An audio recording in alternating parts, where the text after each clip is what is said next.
The following is a special presentation of Tony Kurre Radio. Welcome back to the K4Wins. It's the four of us. We all have a K in our names. I'm Tony Kurre. We have Gregory. We have Kip Keefer. We have Kip Keefer. And we've got the four of us, of course. I've got 2 Ks. Why aren't we 5K? You know what? We could be 5K. I'm wearing a K. And you are wearing a K. Welcome, boys. We're getting ready for Kurre's college football season. We've been talking a lot about that on our shows. Now we air on Tuesdays and Fridays, 10 o'clock Central Time, of course. And thanks to Angel's entire crew of the Coastal Sports Network for having us on 129 The Game. We greatly appreciate that. Of course, all the shows listened to on Tony Kurre Radio, over 100,000 subscribers. We greatly appreciate everyone tuning in and getting ready for college football season. Of course, we got a lot of Major League Baseball to get into. If you listen to our show, of course, you can find us wherever we're available on podcast, on every major industry out there. You can check us out. I want to start with Kip, though, because we got into something last week. We ran out of time. You found a very interesting article about quarterbacks and some of the best quarterbacks in college football as we get ready for the season to start. I guess that Dublin game's coming up here on August 23rd. But I know you had a couple of ideas because it was a very, very strange in where some of those quarterbacks were actually placed in this particular role, particularly since he had some guys like, I don't know, Manning, who's supposed to be up for Heisman Trophy, who isn't taking a snap yet. Picked as the 5th best quarterback in this poll in the SEC. Pretty interesting situation. And of course, I understand the reason. His last name is Manning. If it was Arch Snodgrass, I don't think he'd been in the top 25. But that being said, I just found some of the rankings kind of odd. Again, we are pretty much SEC centric here, although we're going to stray into some other territories today. But just the pecking order of SEC quarterbacks in this poll, to me, was a little bit mystifying because you got a lot of guys that really haven't played very much football. And for Alabama and Georgia fans, might be scratching their heads a little bit to see Ty Simpson and Gunnar Stockton both ranked in the upper 30s at 36 and 37 respectively, while other guys that have not played very much at all, like Austin Simmons from Ole Miss, who was impressive the little bit we saw him last year backing up Jackson Dart. And the one that really baffles me is the Penn State transfer, Bo Pribula. Maybe Case or Kai have some kind of insight on the spectacular Bo Pribula, who's a guy that, to me, just kind of comes out of nowhere. And he's ranked about 12 spots ahead of both those 5-star, very highly touted incoming SEC quarterbacks. And from a Tennessee perspective, Kai, I find it a little baffling that Joey Aguilar is the lowest ranked quarterback in this poll in the SEC at number 50, behind guys like Chasen at Mississippi State, who we haven't seen very much. He got hurt like in the second or third game last year. And also Calzada, who I think was playing, he engineered the Texas A&M win a couple of years ago, a lot of years ago, seems like 5 or 6 years ago against Alabama, and still kicking around after being on like 3 different teams. He's ranked ahead of Aguilar. So I just thought there were some anomalies there that you guys might want to explore. And I don't know what the criteria is. The article explained it was based on experience and recruiting stature at some point. But I just found some of the rankings kind of odd. Well, let's start with Case out there. Of course, he's the chief editor of the Las Vegas Sun, joins us every single week on Tuesdays and Fridays, 10 o'clock Central Time here. And of course, everyone's talking about, is this James Franklin's final first year of being a national champion? I mean, he's been there. It's amazing. Some of the numbers: 34-2 as a favorite, 27-0 when favored by 6 or more points, 0-6 as an underdog at Penn State. Penn State plays the way they're supposed to play. If they're favored to win, they're going to win. If they're favored to lose or they're an underdog, they lose. And that's why maybe James Franklin hasn't seen or felt the feeling of a national title yet. With Drew Allar and some of the other pieces coming back, is this the most complete team? And what do you think about his quarterback play?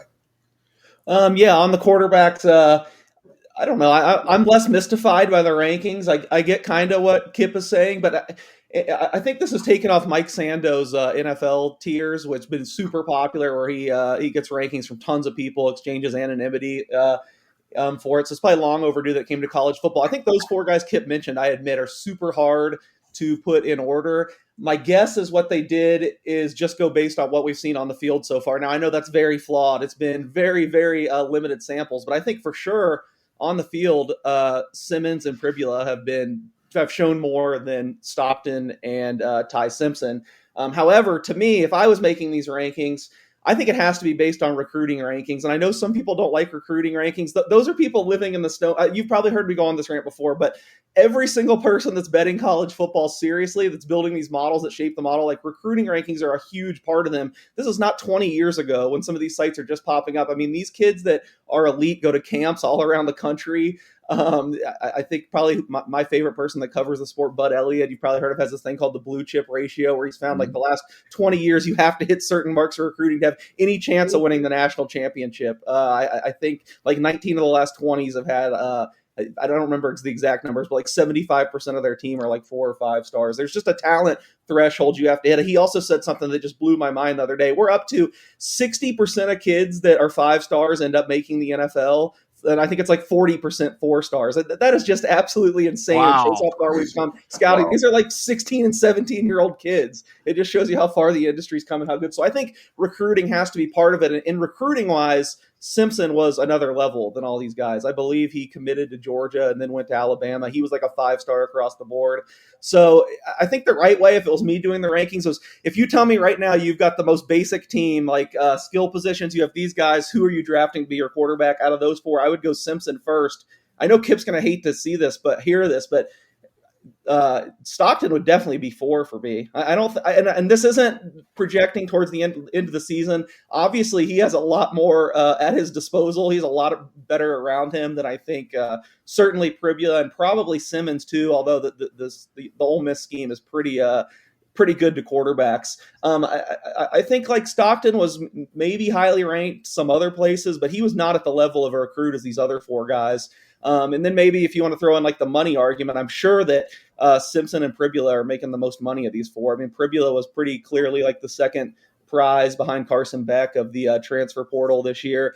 I don't think he ever would have left Penn State. There was just, I think the writing came on the wall that Aller was coming back for another year.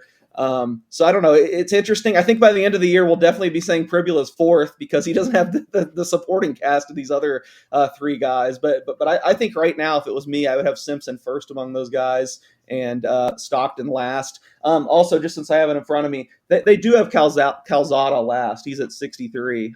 Aguilar second to last.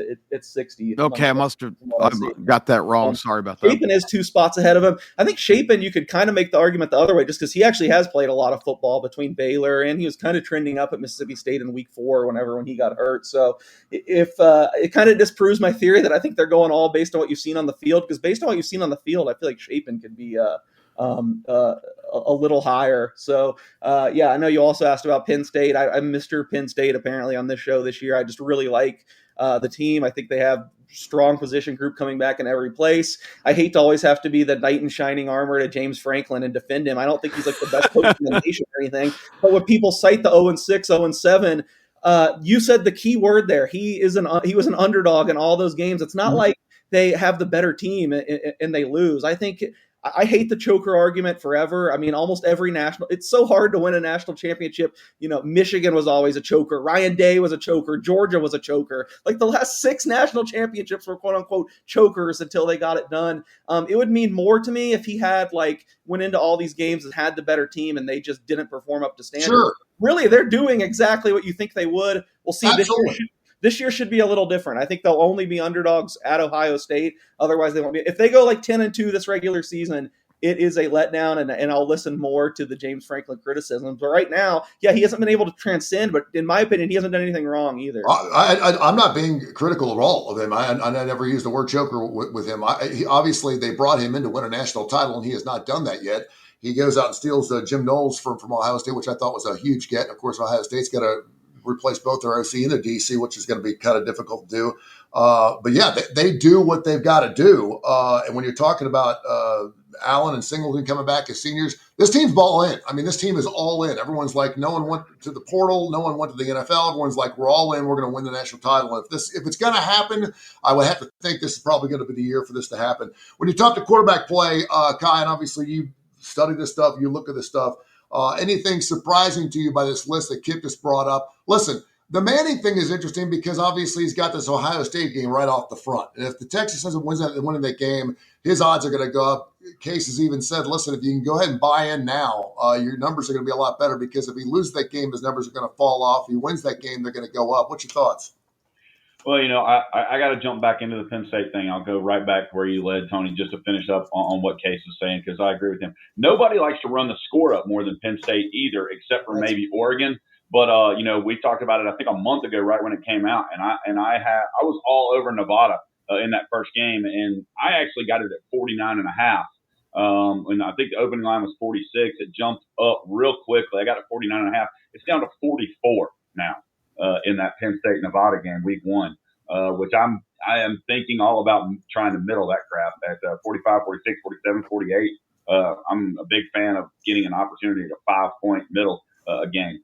Getting back to what you said, the reason why Aguilar is so far down on that list, in my opinion, Kip, is because what he did at App State, he threw the ball all over the place. He also threw the ball to the other team a lot.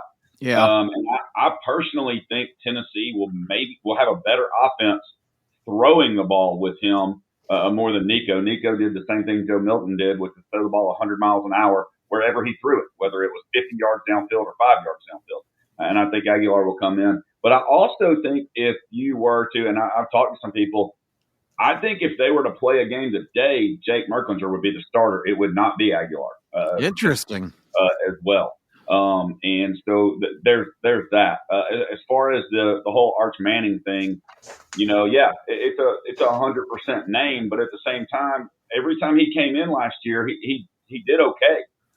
They didn't stop throwing the ball. They didn't change their offense and go into freshman mode with him or anything like that. So I was impressed by that, and I know, and everybody else is against me, I'm still all over Texas in that first game. I really like the fact that they're going to Ohio State. Ohio State starting that game with a defense, new offensive coordinator, new defensive coordinator, their quarterback situation, everything about it. And I think Texas is going to line up and pound the ball. Ohio State, has decent numbers returning, I think, on defense, but they're getting 48% of their returning production and on defense, on their returning starters, 48%, returning 124 starts on all in all, offensively and defensively, whereas I think Texas is way higher numbers than that. That's just looking at the Big Ten numbers that I have. So I'm still, and I'm going to have to be talked out of it. I know the line's dropped to 2.5 now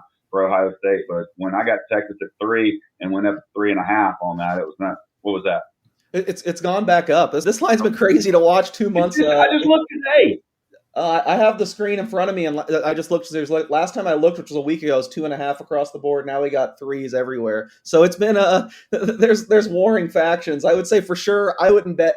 Even I don't bet actual games this early. But I would say for sure, if you are, do not bet Texas at less than 3, and do not bet Ohio State at more than 2.5, because chances are you're going to be able to find both of them. My brother, my oldest brother, and my older sister only have one. Both graduated from Ohio State. She lives in Indianapolis. He actually lives in an area of Ohio State area called Delaware, Ohio. And I asked the question last week. I said, if Ryan Day never beats Michigan again, but you're good for another couple of championships, would you take it? And he actually had to pause for a few seconds, because when I first came to town, it was like, it doesn't matter whether you go 1-11, as long as your win is against Auburn, Alabama, who cares? You want to win that game. You don't give a squat about national championship or anything else. For him to lose to Michigan the way they did and then win a national title, of course, the Big Ten's won the last couple of natties. That says a lot about how much Ohio State hates Michigan and how much Michigan hates Ohio State. So we'll see if Ryan Day can get off that schneid after losing 4 games in a row. Before we move any further, we've got some bad news when it comes to the numbers. Kai, how'd we do this past week real quick? I know this does not happen very often, but we are very transparent on the show, K4Wins.com. K4Wins.com. You can see all the numbers. What we got? Well, last week we were actually okay. It was 75%. We were 12-4. The bad news is yesterday, with the consensus plays sent to me by all of us, I chose the wrong 3 to post, and we went 1-2. So I know Kip was 4-1, and we had some disagreements on some of his games, so I didn't post those. We posted 3 games and went 1-2, but still, year to date, we are 570, 316, and 4. Well, since I'm always right, I don't understand that precedent. I think you and I were opposites on at least one game. Oh, so it's your fault. It ain't my fault because I play your plays too. What are you talking about? Okay. When you go 4-1, I go 4-1. So I'm taking your plays. I'm up sweating late night for the Dodgers to hold on against the Twins, and you guys are telling me it was a worthless endeavor. I was asleep way before that. I did have Milwaukee yesterday. I'm trying to figure out why that wasn't. And they've won 11 in a row.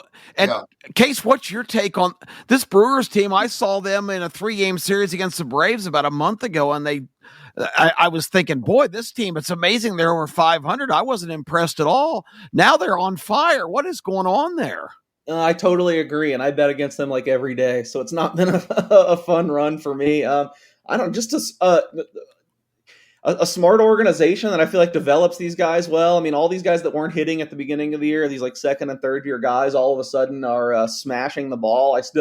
I can't catch up. I'm telling you, I constantly bet against them. I bet against them last night. They didn't get there. And I think the pitching staff's just really come together nicely. I mean, I usually like to bet against these guys that are just coming back after a long time out. And I think I've bet against Woodruff like every start, and he's been incredible. He's just where he's left off, and it's made it so that they have even their back of the rotation guys have been. I think like Quintana's been better than he has been the last few years. Peralta's good every single time he goes. Priester killed everyone the other day. So yeah, it's all really coming together there, and it continues to baffle me. I think they're going to take a step back at some point. I'm with you, but hasn't happened yet. Well, before we get into the SEC football, and I know the Case was like, dude, we're just beating the SEC up like a dead horse. That's what we do around here, man. My boss always said, if you're tired of talking about something, talk about it some more. And so we continue to do that. We are going to dive into the Big Ten today. We'll get into the Big 12 coming up on Friday's show at 10 o'clock if you're a Big 12 fan. So make sure you're listening up 10 o'clock Central Time right here on the Coastal Sports Network and on Tony Curry Radio. Blue Jays, Tigers, Astros, Phillies,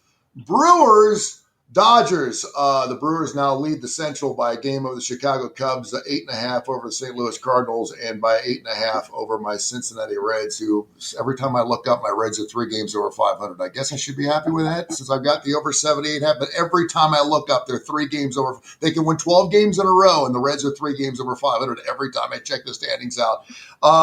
Let's talk some Major League Baseball real quick and get into it. And, behind the Milwaukee Brewers, of course, winning their 11th game in a row, that is certainly one of the beautiful stories of this particular season. The Toronto Blue Jays don't appear to be going anywhere anytime soon, and everyone's saying it's the Yankees to win or lose. They're 4 games out.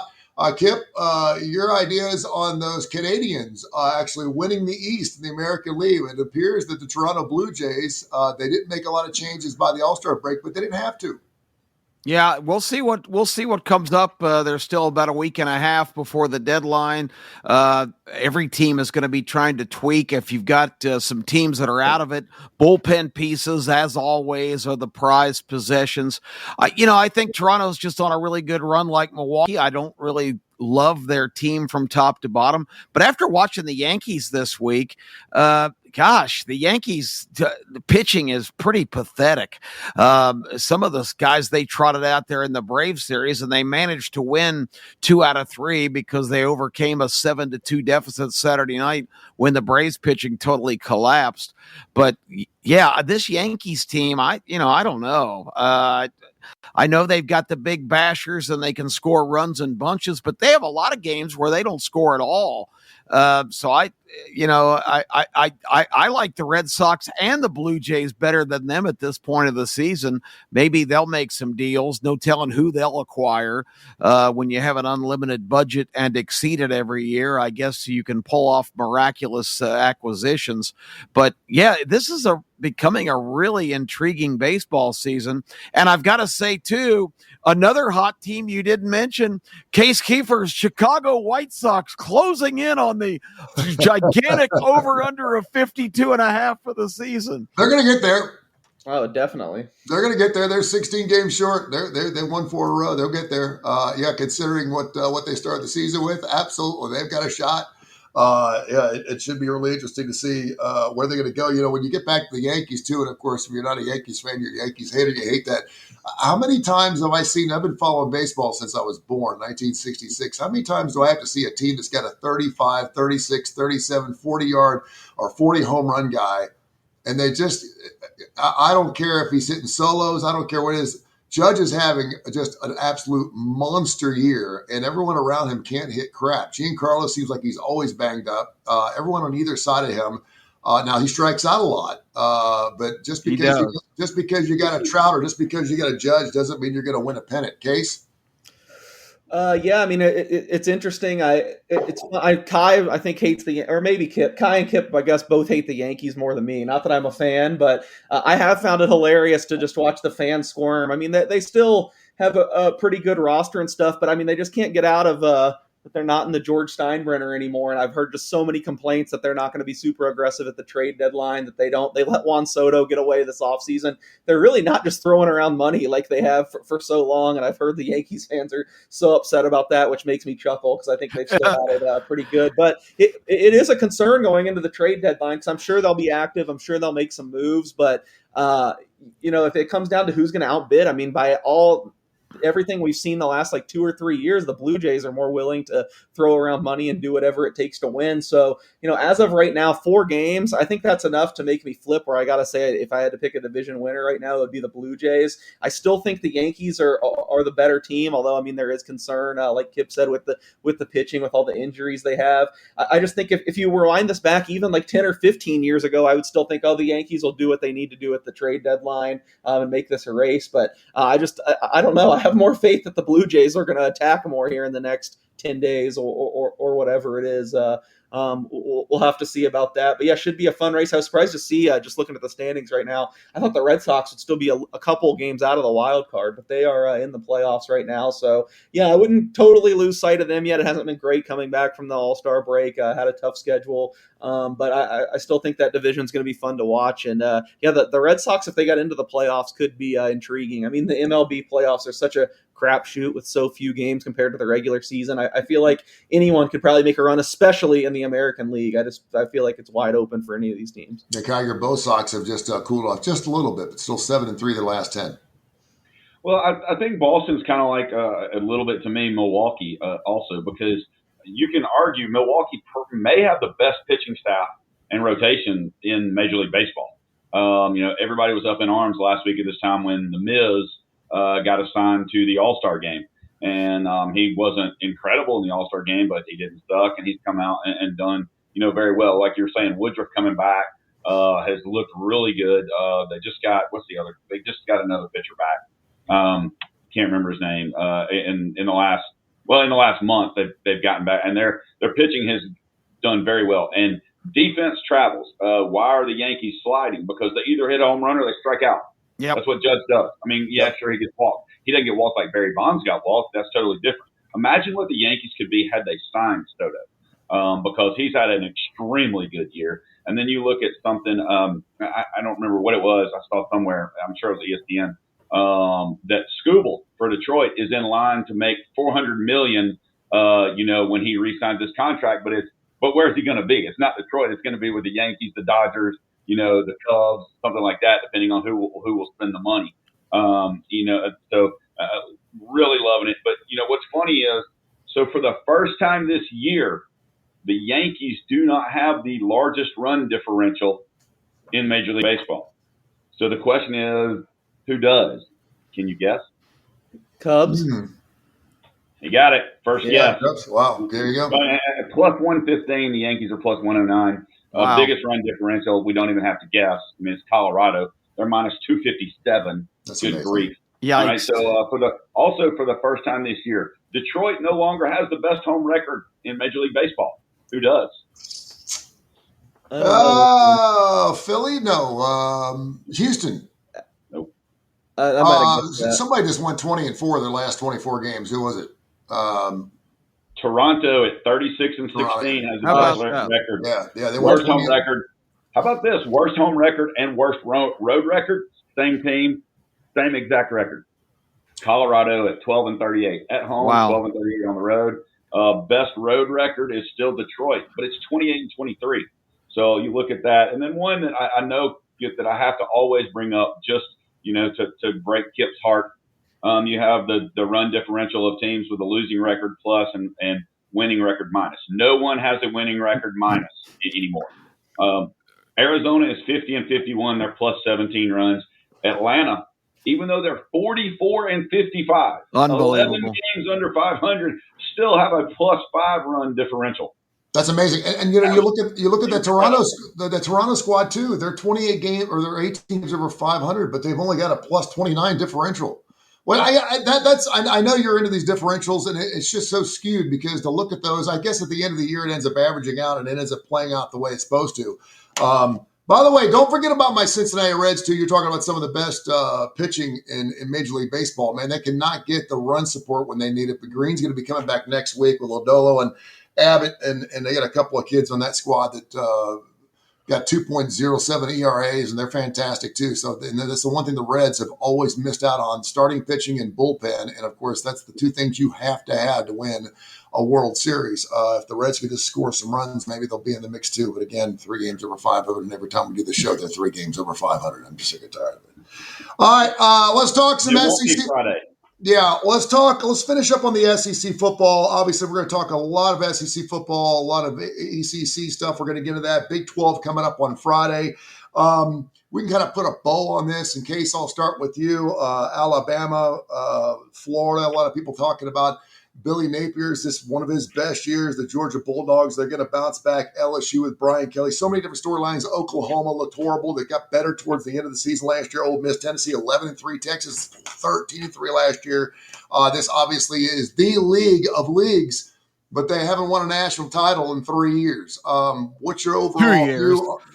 2 years, but it's been 3 since they can claim it. Let's not declare the Big Ten the almighty because Michigan cheated and Ohio State got on a roll. We're all about drama here, my friend. So whatever it clicks be. You know what I'm saying there, Case? All right. So settle down now. Case, what's your thoughts on the Big Ten and before the Big Ten, but the SEC? Michigan, man, that's some gymnastics to defend the SEC's honor. The Michigan cheated. Everyone's cheating in some way. That's ridiculous. Yep. If it was an SEC school, Kip would say, "If you're not cheating, you're not trying." You're not trying. That's right. That's right. I am consistent. Top to bottom, the SEC is clearly still the class. I do think. I know I'm not going to make any friends. I think the top of the Big Ten has been better the last couple of years. I don't think it's just a coincidence that they've won the national championship. It's going to be interesting to see this year. I know it does help when you have, the bottom tier is just pretty hopeless in the Big Ten. In the SEC, that's certainly not the case, especially with what you saw Vanderbilt did last year. Not to go back to the quarterback thing, but one that stood out to me actually is what we didn't even bring up. They had Diego Pavia. I don't have it in front of me now, like 15th. I love Diego Pavia. Great story. If you're telling me to win a football game, right? He's not a top 15. Yeah, come on. That's absurd. I'm sorry. Overarching SEC thoughts. I think this to go a little bit different direction since, I am guilty of saying I feel like we've beat it to death. I feel like I've talked about all these teams I like. I've been Mr. Alabama and Florida and negative on a lot of other teams. I think my overarching thought is just it's a lot more wide open than it's been. Even like last year, we saw the trend go that way where we thought it could be any team. Well, it ended up being the 2 favorites, Georgia and Texas, and Georgia won. This year, it's obviously I've talked about before being on Alabama 6-1 to win the conference. It opened where Georgia and Texas still priced ahead of everyone else. Alabama kind of in that second tier, and then a whole glut of teams in that third tier.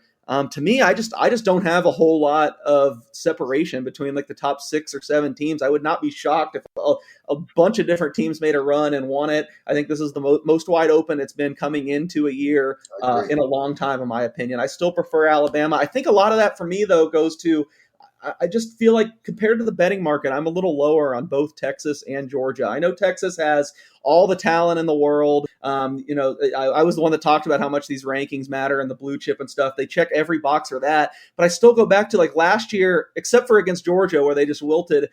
I think their best units were their fronts, both defensively and offensively. Like all those guys are in the NFL now. I know they reloaded and they had great backups that they brought in some guys, but I hate to be the you have to prove it to me guy, but some of these guys just have to prove it to me. I don't think they're just going to. I mean, and Arch Manning's a good mascot of this team because he kind of has to show that he's the guy too. So yeah, they check every box in terms of talent, but man, they lost a lot too, and I feel like it's being glossed over. And it's funny. I was Mr. Texas. I think the last 3 years. 2 years ago, I loved them to win the national championship, make the playoff. They obviously did. Last year, I was still really high on them. I feel like now the pendulum's kind of swung. Now they're not the perennial underachievers anymore. Now they're the Titans, and I just feel like they're priced a little too high for me. So I'm a little lower on Texas. Georgia, I feel like they were pretty fortunate to win the SEC last year. I do feel like they've done good things in the transfer portal. They're kind of probably a little bit dipped from where they were talent-wise when they won the national championships, especially. So I'm not ruling either Texas or Georgia out of winning the title, but I just think there's more competition. There's a lot of teams where if you see everything click right, they could be right in the mix beyond those top three I talked about. I'm probably drinking the Kool-Aid, but I'm really high on LSU this year. I thought a lot of people would be high on them, and they're not. I think people are just tired of Brian Kelly. Ole Miss, I don't necessarily think is going to win, but I still feel like they're a team where one of the years all this is just going to click and they're going to come in. They might have the schedule to do it this year. Florida, I think Lagway has the upside to win the Heisman Trophy. Obviously, I bet him to win the Heisman Trophy. If that happens, they're in the mix. Oklahoma, if Mateer and Arbuckle are as good as a lot of people are hyping them up to be, they could be in it. So I just feel like there's a lot of teams you could convince me could win this title by the end of the year. No, and I think the SEC's being fun to talk about, first of all, because they haven't won a title in the last 2-3 years, depending on how you look at it. And that's a rarity for the SEC, particularly when you look over the last 10 or 15 years. And the fact that Alabama lost more games last year than they had in 17 or 18 years. The fact that Hugh Freeze is on the way out if he doesn't get a bowl win. And, of course, the Auburn Tigers put everything they had into him because they couldn't get Lane Kiffin. And when will Lane Kiffin win a national title? Because then you go to Ole Miss to come in second. So we know that. And there's just so many different things. Oklahoma, obviously, Oklahoma's Oklahoma. That's not the same Oklahoma squad that we thought was going to be coming in the SEC. They played off a little bit, but I think Venables will have them back. And then, of course, you get the Florida Gators, who everyone talks about how nasty it is to play in the swamp. Just not so the last 3 or 4 years. Hasn't been that very difficult. And Billy Napier's still trying to find himself. Kai, I'll let you put a bow on the SEC. Then we'll go to Kip, and then we're going to hop into the Big Ten. But anything particular? Let me ask you this. Is there an Arizona State of the SEC? Is there a Kentucky? Is there any squad that we totally missed in the Big Ten? Texas A&M. There's obviously Kentucky, and Kentucky's going to win 2 games this year. Maybe 3. Yeah. So they're there. You guys know. Real quick for cases, also the unders. I mean, I've got Mississippi State winning 3 games, just going through the bottom. I got Kentucky winning 2 games.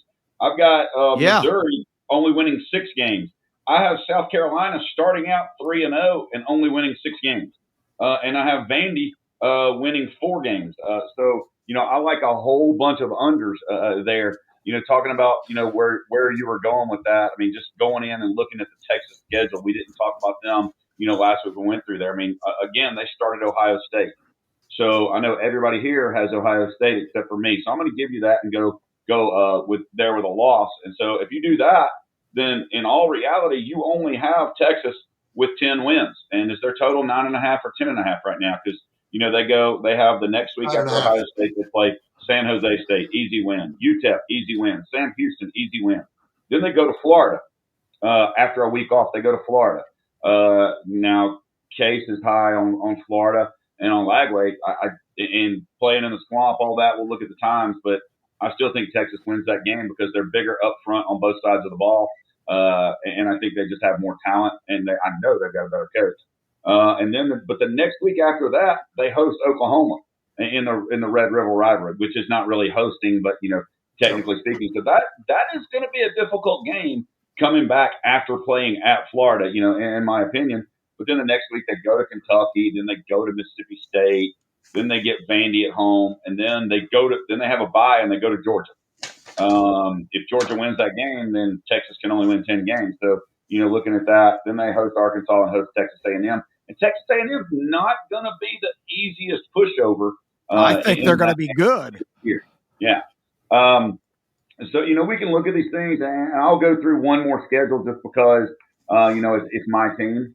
So, looking at the schedule, I mean, I think Tennessee is going to beat Syracuse in that game 1. I think it's going to be tougher than a lot of people think. It's in the Dome, and I just don't think Tennessee is going to have the defense they had last year. I think they're going to have to do the same thing that Ole Miss is going to have to do. They're going to have to outscore a lot of people. And Oklahoma is not going to, I'm sorry, South Carolina is not going to have the defense they had last year. And that's what a lot of people don't understand. Not People even close. are overlooking that. They won a lot of games last year scoring 17, 18, 19, 20 points. They are not going to do that this year. If they don't score 30, they're not going to win. And I don't think Sellers can put up 30 points per game with what he has around him. So then Tennessee has ETSU. So there's 2 wins. Then they play Georgia, even though it's at Tennessee. I mean, Tennessee doesn't beat Georgia. So, I mean, it's just like when they go to Florida, they don't win. Then they got UAB. I think Tony and I need to go to that game. I'm not sure who. We're there, man. We're there. We're in. I mean, we'll go watch a bloodbath with you. Let's do it. Then they go to Mississippi State, a win. They play Arkansas, should be a win, revenge. Then they go to Alabama. They're not going to beat Alabama with doesn't matter who's starting at quarterback for Tennessee. They go to Kentucky. Then they host Oklahoma, which I think is going to be a very interesting game. I have Tennessee with that win as of right now, but I'm not 100% convinced on that. New Mexico State at Florida and Vandy. I have Tennessee with 8 wins or 9, but if you're going to bet that future, you've got to bet under because of the whole Boo Carter thing at Tennessee also. He's not playing this year. I really don't think so. I think he may transfer or may just sit out because he's not getting the money he wants. He's still hurt. A whole lot of things go into that. Tennessee's got some turmoil that a lot of people outside the program don't hear and don't see. And so you've got to take Tennessee under 8.5. Kip, A&M's got Notre Dame. They've got LSU on the road. They've got Texas on the road. Why is Mike Elko going to be that little shining guy that's going to help everyone believe that A&M's back? I've never been a real big proponent of that team, but I paid attention to all of SEC Media Days, and Mike Elko really sort of impressed me. I've been aware of him certainly when he was at Duke and what he accomplished there, which is not a football school, and he made big inroads. He was an A&M guy, so being back there and just hearing people's glowing reports of how he's running that program, and then I started looking at the depth of that team coming back. They've got almost all their frontline players from a year ago. They've got Marcel Reed back, who was just magical in that game against LSU in the second half. I just think this team, there's got to be somebody kind of looming on the horizon that can be a team that's going to cause some problems. I think Oklahoma's in that category too. Those are kind of the X factor teams, in my opinion, in this race this year. And I don't know. I can't wait to see Air Oklahoma, which is you think about Oklahoma and you think about running the wishbone and grinding it out on the ground and pounding everybody defensively. We really haven't seen Oklahoma teams really air it out, so that should be interesting too. But I didn't realize, until I started paying attention and reading about A&M, that this team has got a lot of people in the right spots, and I just think somebody is going to be kind of a antagonist coming from off the pace that you don't really think about. All we're doing is talking about the big name teams. I don't think I agree with Kai completely. I think South Carolina defensively, I don't care how well they've plugged in people from the portal. They had some absolutely superstar players leave now and going on to the NFL. I just can't imagine them being as defensively successful. Have you looked at their schedule, though? I mean, I've got them as one of the top 5 teams in the playoffs because they missed it by 1 game last year. If you want to go to the South Carolina, it's a joke. I mean, I don't see how when you're sitting there saying 6 games in South Carolina, it's a joke. Their schedule is ridiculously easy. For the SEC, it is. We can go to that. Let's talk about it. I mean, they open with Virginia Tech. Okay. Win. That's a toss problem. Then they play South Carolina State. Okay. Then they got Vandy. Okay. Then they go to Missouri. You just mentioned Missouri. I'm not high on either coach. I was going to say you just mentioned you have Missouri winning 6 games this year. So what makes you think they're going to lose that game? Yeah, that's one of the 6 they win. But I mean, it's still an SEC road game. This should be called the douche bowl, and the winner gets the biggest douche between Drinkowitz and Beamer, because I think they're 2 of the stupidest coaches in the SEC, and they look the part. So then Beamer almost went to the playoffs last year at South Carolina, for God's sakes. Lou Holtz couldn't do that. Last year's over. Phil Spurrier couldn't do it. Okay, last year's over. Okay, but then listen to this. So I got them winning their next game against Kentucky. So now I'll they're put a steak dinner on it right now that South Carolina will go to the playoffs before your Boise State Broncos will go. How's that? Okay, I'll bet you. State. All right. I'll take Boise State. Sign me up. I'm just stealing your bet. All right, so your fucking steak dinners are too expensive out in Las Vegas. I'm not going out there and buying you steak dinner in Las Vegas. Boise State's going to be in the Pac-12. Boise State's in the Mountain West this year in the Pac-12. Yeah, they're I'm not saying they're an even better program of the better players. I think their path to get to the playoffs a lot clearer. Maybe they'll play each other. Well, South Carolina. So we got South Carolina at 4-1 after 5 games. Then they have a bye. Then they go to LSU. Okay. So then they host Oklahoma. Then they host Alabama. Then they go to Ole Miss. Then they go to Texas A&M. Well, that's a pretty tough stretch. Wow. Then they host Coastal Carolina. So there's their 5th win, and then they play Clemson. There's their 6th win. Don't know if you heard that. Still, tell me who I told you they're going to lose to. Who are they going to lose to that I said that you disagree with, Tony? I think they got to beat Oklahoma.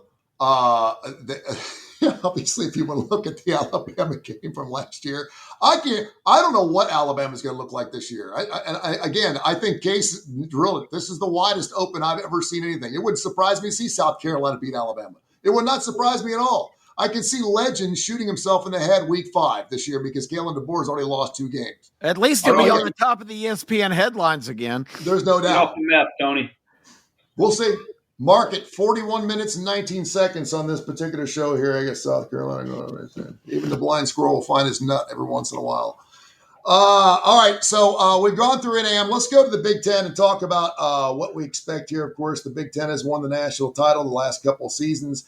We'll start with the elephant in the room because everyone's talking about Ohio State obviously winning the national title. They lost their OC. They lost their DC, Julian Sainz, Kevin Indraya. Jeremiah Smith, who's just an unbelievable wide receiver, says they'll never lose to Michigan again. Let's start with Ryan Day, 70-10 in his 7 seasons, obviously, at Ohio State. He's a great coach, period. I don't like his beard. I don't like how dark his hair is. I think he's weird looking. But I do think that Ohio State obviously has got a lot to play for when it comes to defending the national title. We'll start with you, Kip. What's your shots on Ohio State? And then give me another team in the Big Ten you think can knock them off. Oh, boy, my favorite subject. I know, and I start with you first because I know you could go an entire show on the Big Ten. Well, I'll just get it out of the way. I mean, Ohio State is still going to have personnel out the you-know-what, but there are major losses, both the coordinators. I think, and you guys can disagree with me, I think without having Chip Kelly on board last year, they don't win the national championship. If you look at how Ryan Day managed that game against Michigan, played the ultimate, let's play not to lose this game instead of playing to win it. I mean, you talk about superior personnel. That was absolutely an embarrassing abomination, and I don't have any proof of this, but I am almost convinced that Chip Kelly, who was Ryan Day's coach originally when he played college football at New Hampshire, I believe. I think Chip Kelly went back to being the mentor instead of the associate. And I'm absolutely convinced because the Ohio State team that we saw in the playoffs was completely different than the team that tried to grind out a win against horrible Michigan last year. They aired it out. They used their weapons. I'm convinced Chip Kelly went to Ryan Day and said, look, we've got the best team this year. We've got to play like it. And I think that's why they won the championship. So I think the Chip Kelly departure to the Raiders is absolutely huge. Remember, just 5, 6, 7 years ago, Chip Kelly was still considered one of the most desirable head coaches in all of college football. So I just think that's a huge loss. And of course, the defensive coordinator, I think Penn State's paying him like $4 million, which is the most any coordinator's ever made, if I'm not mistaken. Yep. He's gone. So those are a couple of big cogs in the wheel out of the equation. But who's going to beat them in the Big Ten? They've got Penn State at home. James Franklin has not been able to get over that hurdle. He might have superior personnel this year, but I'll believe it when I see it. And as for the rest of the league, who the hell are you going to pick? I mean, they have so many bottom feeders and teams that you would think reputation wise are a lot better. Wisconsin and Michigan State, they both absolutely stink. Terrible teams going in the wrong direction. Case said it right here on this show a couple of times last year. Purdue was the worst power conference team in America, bar none. And they've brought in Odom from UNLV now. Maybe he'll improve things. Purdue is absolutely disgraceful. They just have so many bad teams. My partner, Terry Quillian, said the problem with the Big Ten insisting the SEC play 9 games is they've got so many teams in their league that absolutely stink that they basically have cupcake games in their own conference. You don't really have that in the SEC. Mississippi State, I mean, I agree with Kai too. Kentucky, do you guys realize this? I cannot get away from the SEC. Mark Stoops' record, Mark Stoops, who is reputed to do a great job at Kentucky, quote unquote, is 28-63 in his career in the SEC. And he's going into his 13th year. That says it all. But there's a whole host of those kind of teams in the Big Ten. I don't know what Oregon's going to have. That'll be mysterious to see. Maybe they're the great threat. Lincoln Riley knows he's in big trouble. He's been buying players right and left and has got right now the leading recruiting class for next year. So maybe they're on the horizon. But Ohio State, I think this year almost wins the Big Ten by default because if you look at their schedule, it's not daunting at all. And I hate to say that. It makes my stomach a little bit nauseous.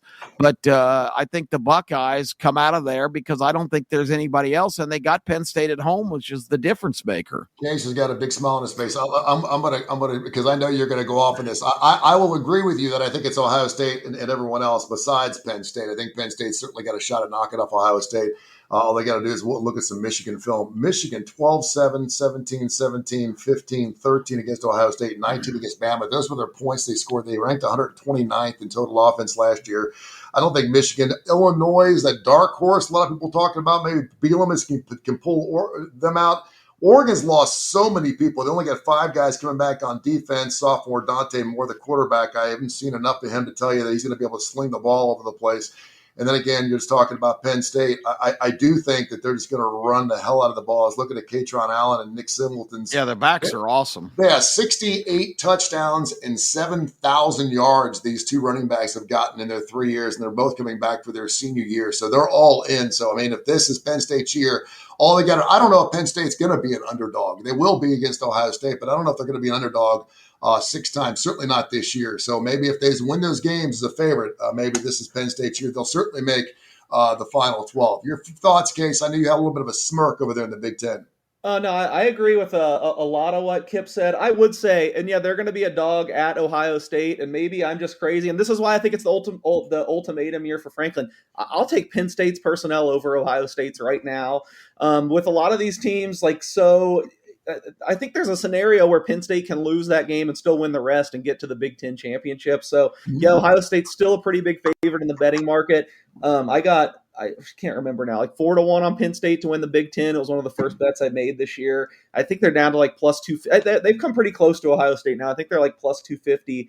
I still don't hate that. I just, on paper, I like Penn State the best in the conference. Ohio State, I think the last time we talked about, like Kai said, we were on Ohio State for the Texas game. I think the last time we talked about this was before I really deep dove the Big Ten. I'm a little down on Ohio State compared to the market. I certainly would still pick them. My immediate lean would be them over Texas. Although a lot of these week 1 lines, I never bet week 1 till later. And I'm like kicking myself. Oh, I liked this spot. It's moving. There's a lot of games I wish I already would have bet. Ohio State, Texas is not one of them. I'm probably not going to be involved there. I think that number seems about right. I think from a talent perspective, Texas is probably a little bit higher caliber, but I think Ohio State has more proven guys coming back. So I don't know. That'll be an interesting one.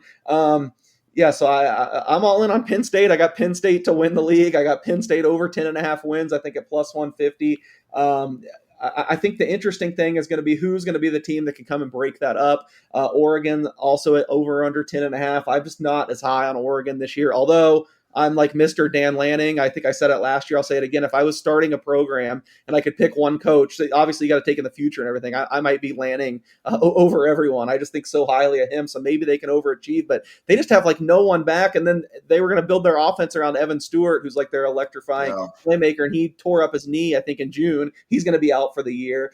So I think you got to be looking at kind of the second tier of what team you think could crash the party. I do have one in mind. There's one team I really, really like. I have bet as a long shot to win the conference. I've bet over win total. I guess I can be like Kai here because I still can't believe I didn't get that Blue Jays home record question, right? I know I shouldn't go back to the beginning of the show, but I knew they just won 11 homers. Anyone want to guess who's the mid-tier team of the Pac-12 that I think is in position to possibly the Iowa Hawkeyes?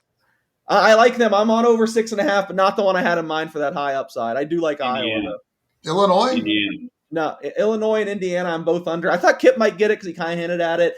I a lot of times avoid falling into this annual hype. I just think this year it's a lot more. I like USC a lot. I think they have the schedule.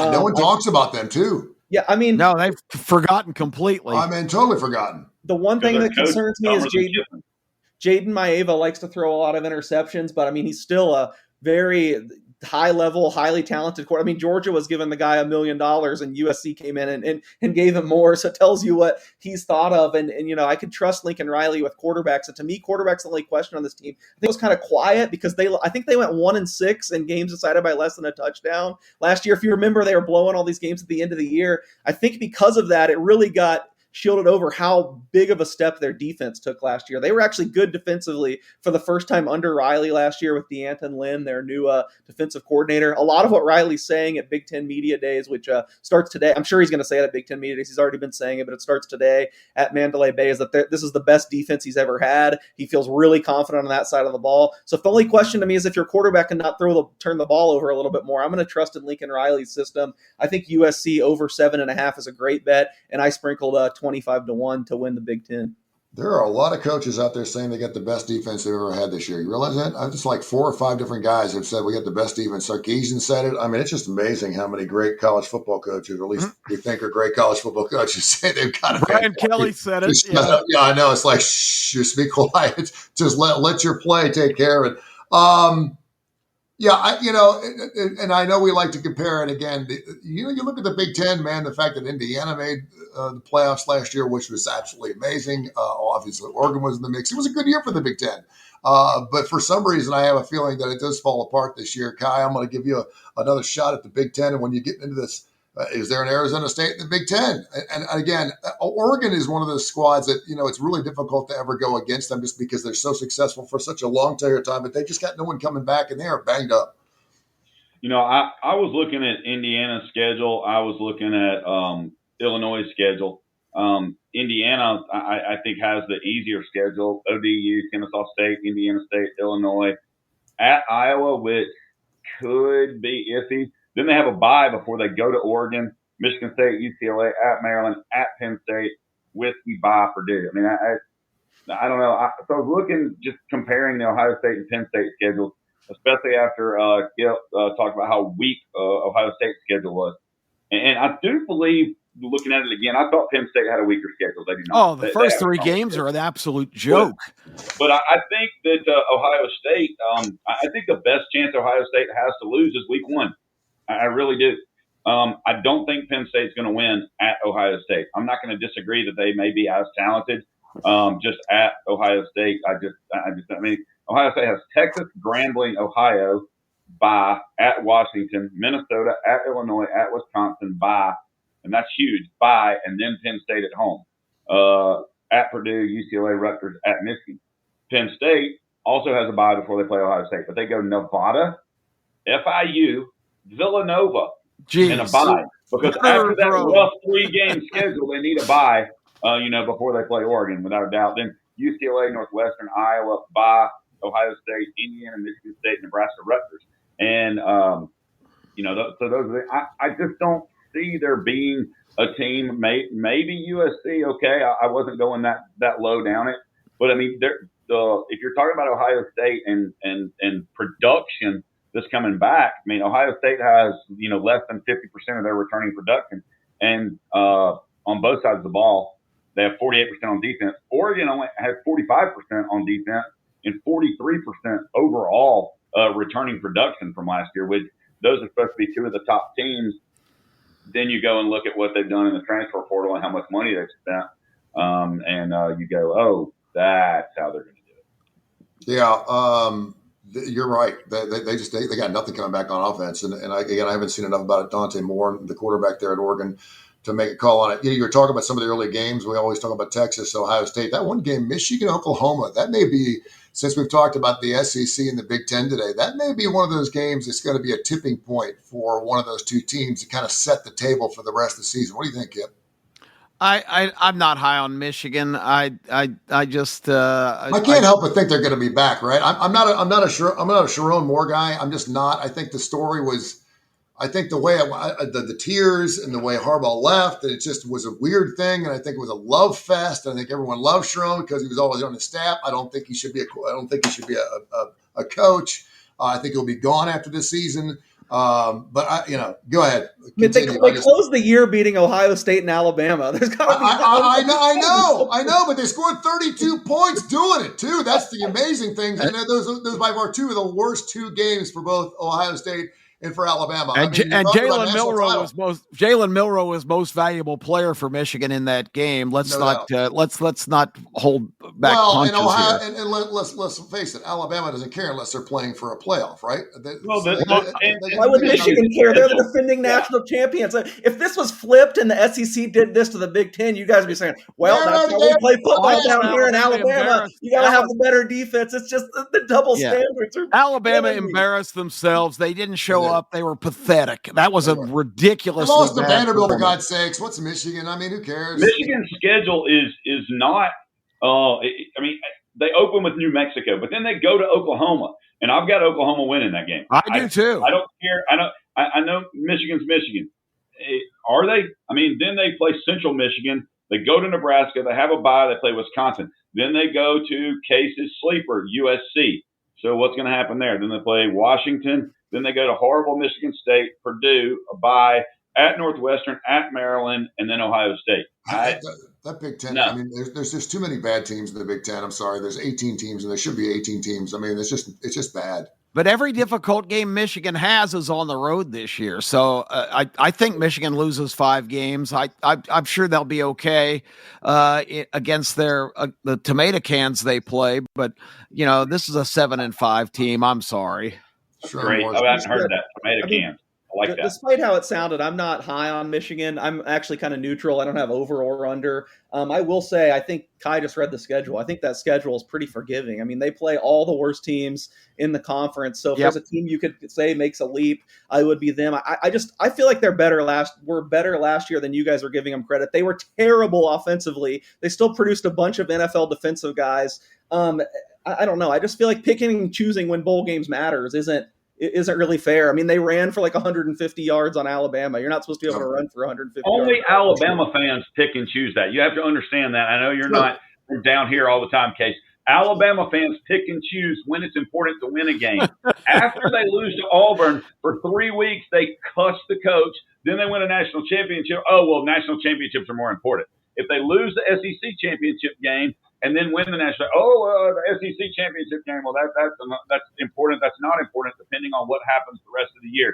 So understand that it's only Alabama fans that say that, and then Ohio State fans are becoming that way, and it's also the Bammers, which those are Alabama fans that have never been to Tuscaloosa. They did not go to school there. They just have assumed the Alabama fanship, like Yankees fans and now Ohio State fans.